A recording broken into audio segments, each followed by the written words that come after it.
आज का पहला पाठ यिर्मयाह का ग्रंथ, अध्याय 23, पद संख्याएं 5 से 8।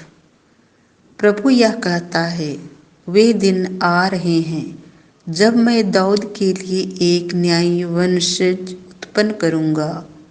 वह राजा बनकर बुद्धिमानी से शासन करेगा और अपने देश में न्याय और धार्मिकता स्थापित करेगा। उसके राज्यकाल में यहूदा का उद्धार होगा और इस्राएल सुरक्षित रहेगा और उसका यह नाम रखा जाएगा, प्रभु ही हमारी धार्मिकता है।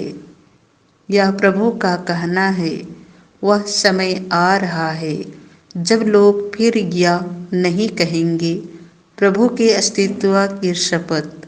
वह इस्राएलियों को मिस्र देश से निकाल लाया है।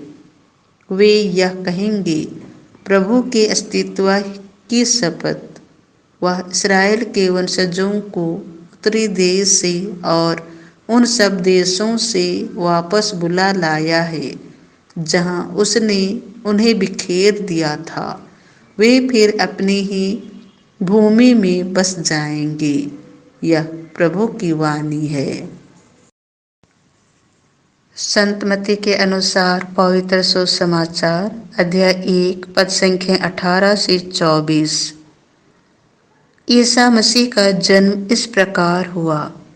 उनकी माता मरियम की मंगनी यूसुफ से हुई थी, परंतु ऐसा हुआ कि उनके एक साथ रहने से पहले ही मरियम पवित्र आत्मा से गर्भवती हो गई।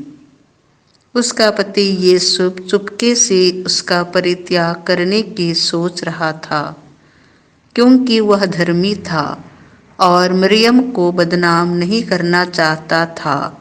वह इस पर विचार कर ही रहा था कि उसे स्वप्न में प्रभु का दूत यह कहते दिखाई दिया, यूसुफ, दाऊद की संतान, अपनी पत्नी मरियम को अपने यहाँ लाने में नहीं डरे, क्योंकि उनके जो गर्भ है वह पवित्र आत्मा से है।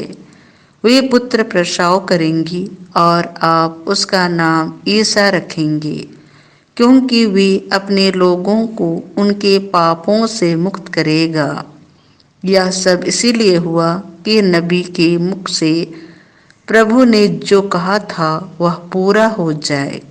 देखो, एक कुंवारी गर्भवती होगी और पुत्र प्रसव करेंगी और उसका नाम इम्मानुएल रखा जाएगा, जिसका अर्थ है ईश्वर हमारे साथ है। यूसुफ नींद से उठकर प्रभु के दूत की आज्ञा अनुसार अपनी पत्नी को अपने यहाँ ले आया। यह प्रभु का सुसमाचार है।